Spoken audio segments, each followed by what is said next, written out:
Irving's Heritage Park could be in for some changes. I think we're actually going to realize something much better, much more far-reaching. We envision this park kind of being a central hub of downtown. Find out about the improvements people are talking about and the impact they could have on the Heritage District. It's got a really great energy to it. It's beautiful. DFW Airport celebrates a milestone in its massive terminal renewal project. See some of the latest upgrades. I just love to show people out there that us with intellectual disabilities can accomplish anything and everything that other people without intellectual disabilities can do. Watch this incredible half-court shot.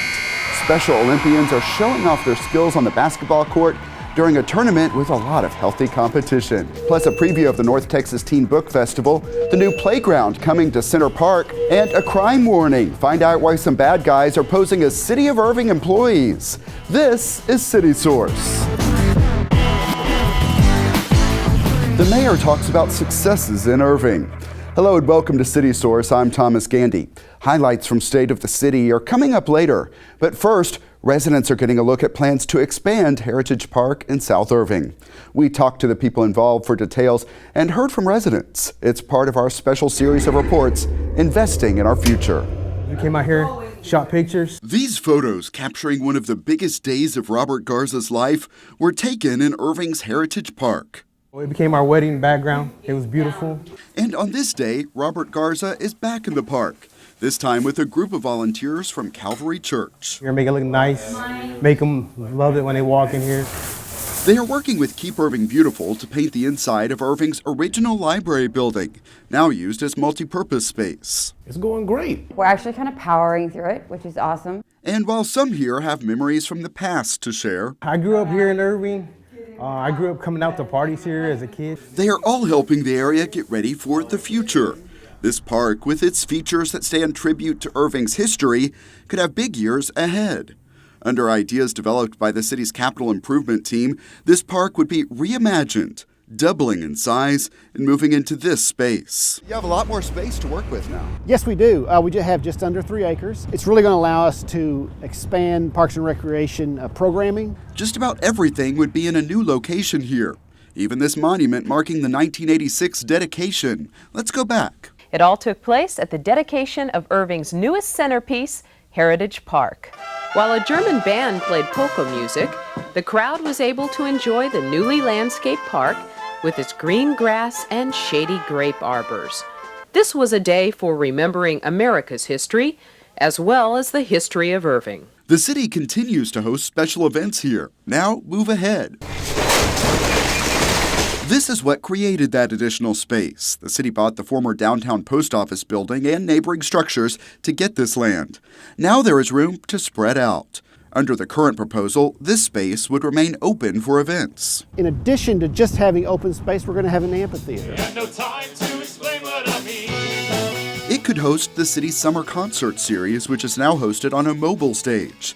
The depot building and caboose, symbolizing Irving's transportation routes, would move to a higher profile location on the park's border. And as you can see, it's been boarded up and it needs some restoration work. So our goal is we're going to relocate it to Hastings Street, give it lots of visibility, lighting at night. The tracks are going to be replaced with paving that's going to look like railroad tracks. So they're going to get the effect of the railroad, but it's going to be much safer. The water tower would be put on top of a new restroom building. Check out this archive photo from 1914 to understand why. The water tower originally was 3 tiers tall, and you can see behind me it's actually 2 tiers right now. Our idea is that we're actually going to restore it to its original height. This new building would be called the Historic Building and Stage.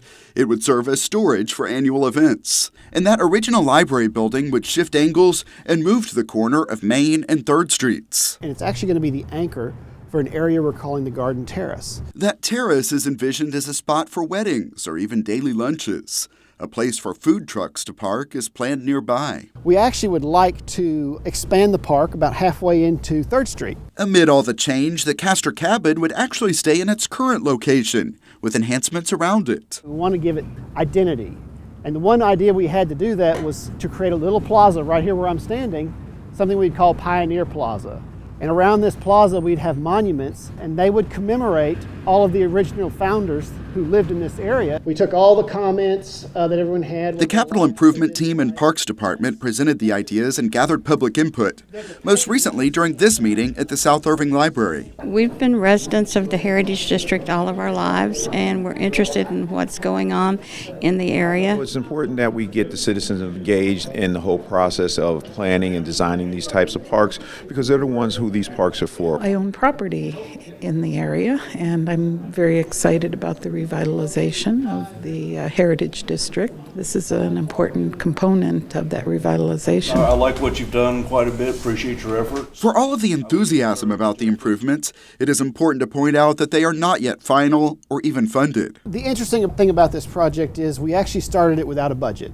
When the property was expanded, we were approached by a senior staff, city manager's office, and said, hey, we want to see a design for this park. The process that we're using with Heritage Park and that we're going to be using with a number of other parks is to go out to the residents and ask, what are you looking for? What's important for you? And let's design around that. And then as we have the dollars that come in, we can apply those dollars to the plans that they have created and they have identified that will be the amenities that they're looking for. I think we've come up with a neat project that the residents have been enthusiastic about. Hopefully we can move forward with it. Those changes could be some time away, but in the meantime, these volunteers are happy to make a difference for current residents. It's a great neighborhood. And new visitors. And I live in Las Colinas, so I haven't been really on this side. It's really nice. I like it. They look forward to coming back to see all that could develop in the years ahead. People take pride in the city, and that's what makes it great. That's why I love Irving.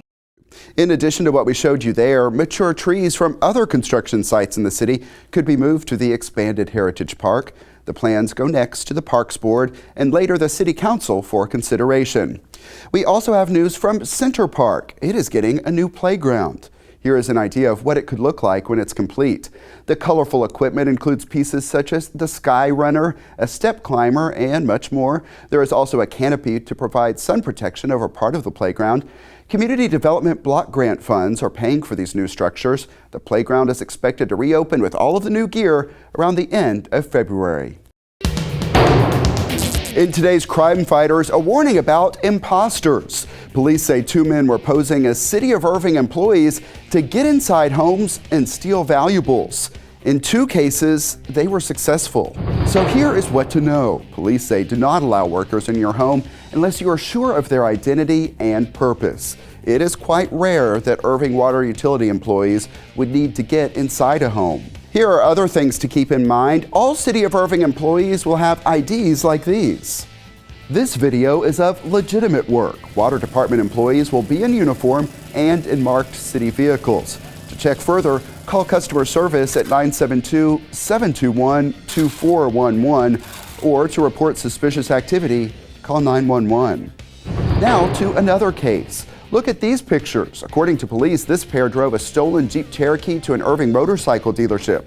They said they wanted to test drive motorcycles, left some bogus ID, and then never returned with the bikes.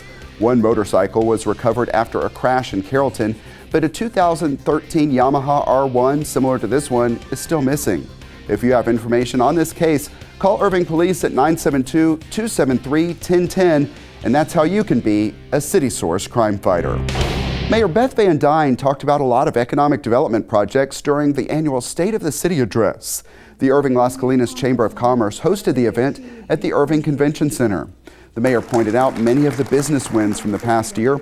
Also, she cited statistics about the city's low unemployment, high building occupancy, and soaring home construction. Irving property values have increased by double digits, a trend we are seeing throughout North Texas due to our strong regional economy. The city issued 616 new home permits last year with average new home permit value of over $400,000. The mayor also talked about other major projects in the works, including the Verizon Hidden Ridge development and the Convention Center Hotel. Also, the Irving Music Factory and Water Street are scheduled to open this year. I'm mentioning all of these figures, millions of dollars, billions of dollars, thousands of jobs. And you start losing that in all the numbers. They just sound so big, it's really hard to comprehend. But when you look at areas across the country, when you look at cities in other states, and then you look at Texas, you look at North Texas, you look at Irving, we really, really have it going on. Van Dyne presented the Mayor's Award of Excellence to Microsoft. It is a major employer in Irving. Also, the mayor cited the company's philanthropy and mentorship programs as reasons for the award. You can watch the full State of the City event on our YouTube channel. That's youtube.com/the City of Irving. We'll also be airing it on ICTN. During State of the City, the mayor reminded the crowd that DFW International Airport is the top economic driver for the region. And DFW is marking a milestone in its $2.7 billion terminal renewal project. We were there to check out the progress. Good morning, everyone. We're celebrating the completion of Terminal A, a project that started back in 2011. You know, one of the technological improvements we've made is the parking guidance system in the garage, where people can absolutely know where to park, they know where open spaces are, and then you come through into, the brand new check-in hall. We're getting into more self-automation and customers that can self-select. So we've got automated kiosks that you see out here. This offers you the option to kind of come through. The old traditional ticket counters are kind of a thing of the past. We want our employees more engaged with our customers, so there's a little bit more feeling of community as we walk through, as we help, as we serve our customers. Flying to Florida, and then we're going to go to the Bahamas. And this is a design that will help do that. We've got new restaurants, we've got new retail options.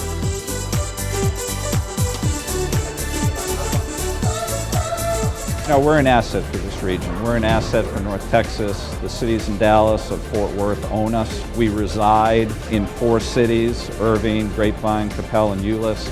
So we really are an asset that the entire region counts on. Everyone's making an investment in the North Texas area. So you're right, it's important the airport matches that investment, and to me it's important we're out ahead of it as well. It's almost like a mall. It's got a really great energy to it. It's beautiful. The whole overall experience is going to be great for our customers. It's improving the customer experience at DFW. They'll see the same thing in the next 12 months in Terminal B and Terminal E. From what it looked like before to what it looks like now, it's just all new and shiny, and I really like it a lot. Other changes include free Wi-Fi throughout the terminals and more energy-efficient heating and cooling. People interested in running for elected office in Irving must file paperwork by Friday, February 17th. Packets are available in the City Secretary's office and at cityofirving.org. This year, the mayor and single-member district council places 3 and 5 will be elected. Candidates in those council races are required to have lived in their respective district for at least a year. Here are some dates to keep in mind. Early voting runs April 24th through May 2nd. Election day is May 6th. The City Secretary's office can answer election questions. That number is 972-721-2493. The North Texas Teen Book Festival is returning for a 3rd year. It always attracts a huge crowd of young people interested in reading. In fact, organizers believe this year more than 10,000 people could turn out. We found out about some of the big names that will be attending this year and how you can help out. 1, 2, 3. For someone so into books, this experience is making sentences tough to generate. I'm not sure how to put my feelings into words, actually. 16-year-old Seth King is getting to meet favorite author Neil Shusterman. I am thrilled that I can write books that you love. Reading that book gave me back the passion that I used to have for reading. Shusterman is at the Valley Ranch Library to promote his latest book, Scythe. It's important for authors to connect with the audience. I think it's an important part of my job, not just writing for teens, but also talking to them. In a few weeks, those connections will happen on a much larger scale.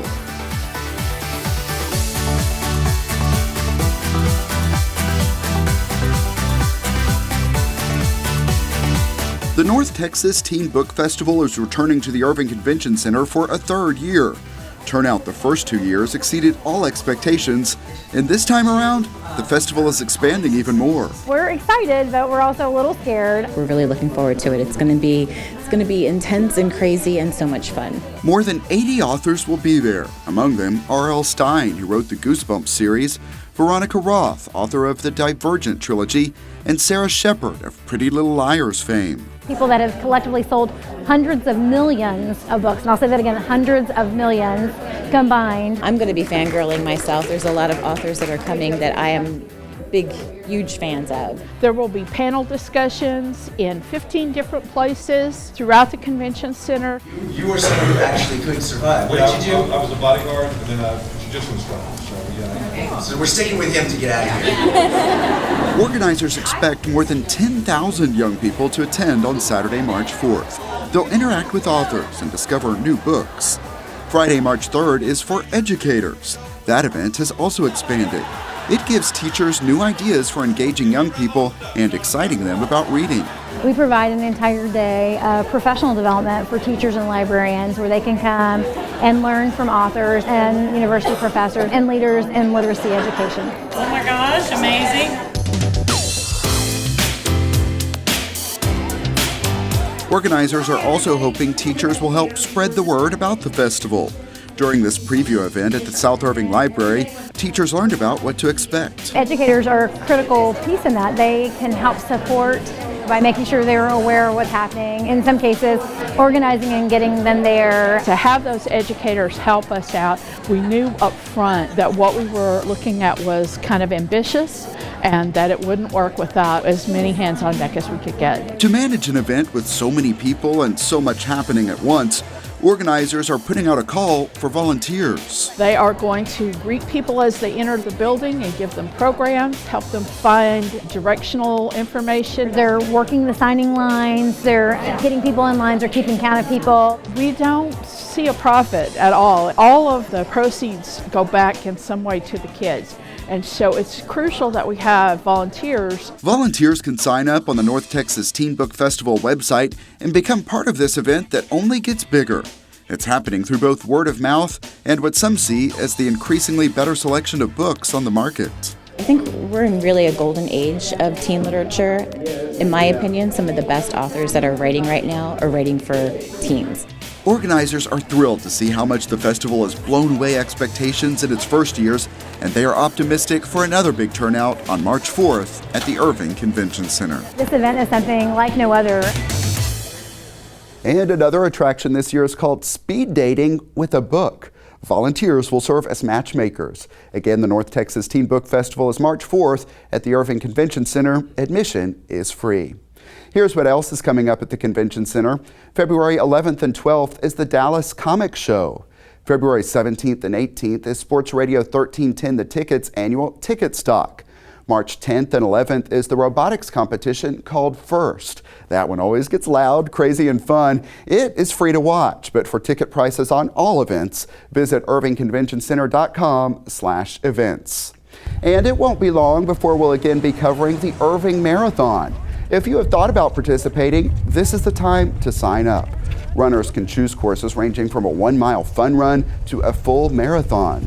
It is a qualifier for the prestigious Boston Marathon and a fundraiser for Canine Companions for Independence.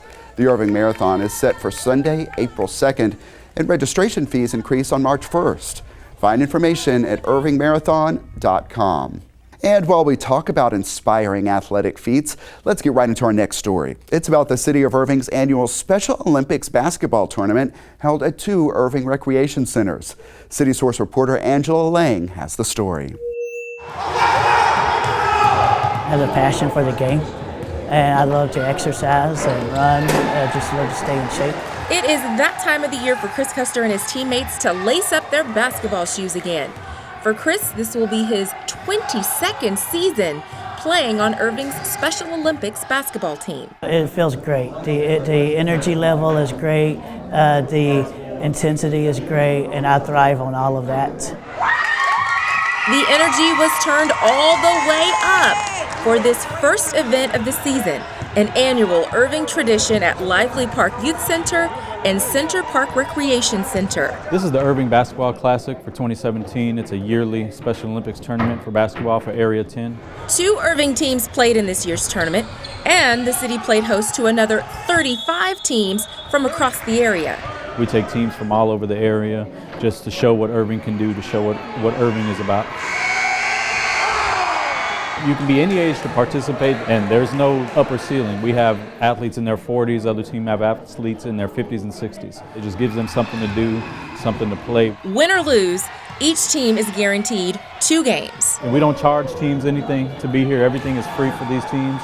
And so the only people getting paid are the referees. And City just does that so all the games can be equal and the teams can get good quality refereeing like they would at state or area tournaments. Consider it opening day, says Chris, for a season that will stretch into May, at which time he hopes his team can bring Irving another gold medal. I've won, I lost count how many medals over the years, but we've won a lot of area titles and state titles for Irving. Winning is not their motto. They want to participate, they want to be brave, they want to build excitement, build camaraderie with their team.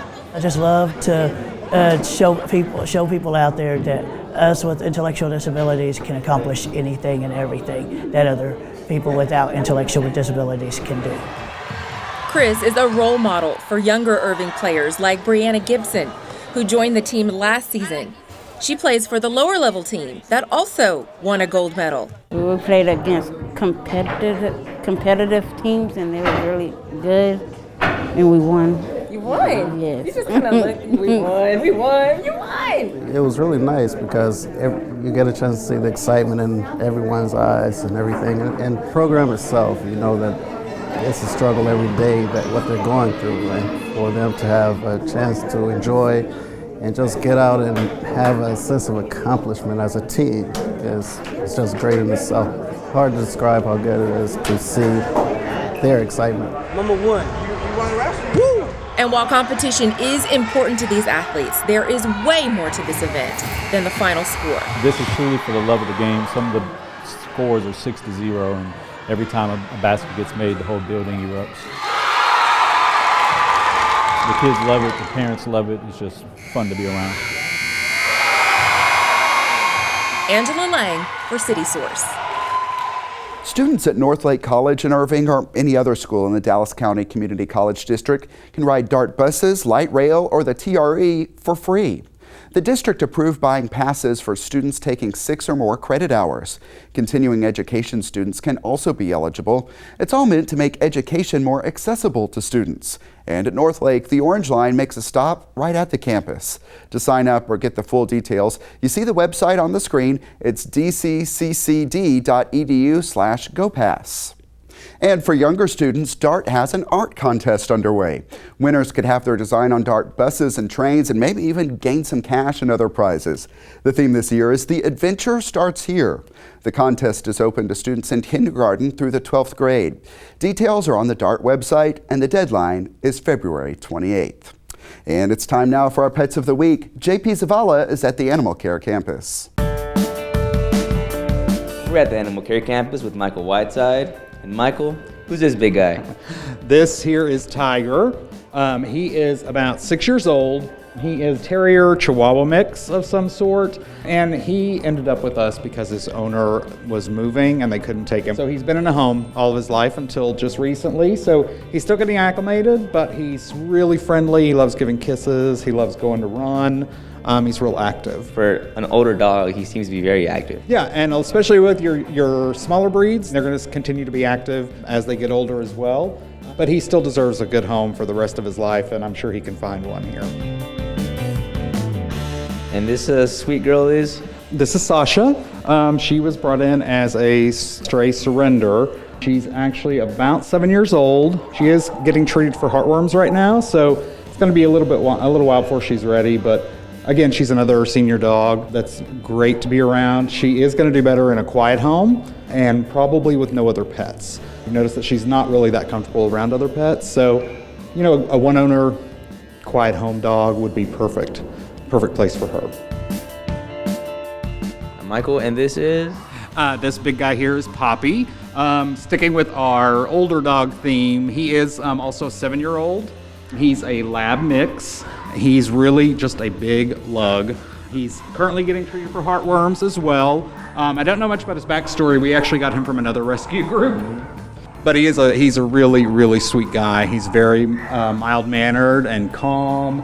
And I think he's just going to make a great pet for just about anybody, because I think he could be, you know, with a lot of noise, or he could be just sit around quietly, standing next to you or laying next to you. But he's going to make somebody really, really happy. Now there's a Valentine's special coming up, right? Yep. On Saturday, February 11th, all of the dogs and cats in the shelter are going to be available to adopt for $14.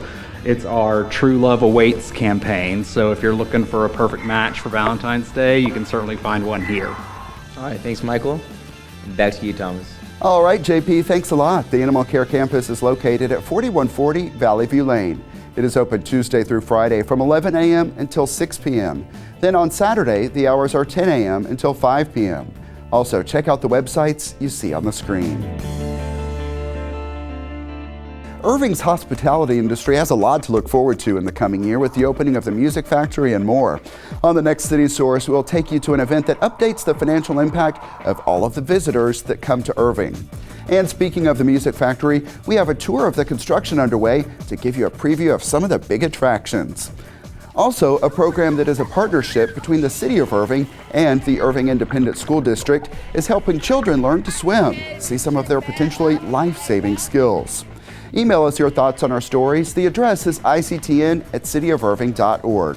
We may read some of your messages here on the show, or you can always comment on our videos at youtube.com/thecityofirving. And how about subscribing to our channel while you're there? And that's it for this edition of City Source. We leave you now with more from Heritage Park. Thanks to everyone who was a part of this one, and thank you for watching. We'll see you next time.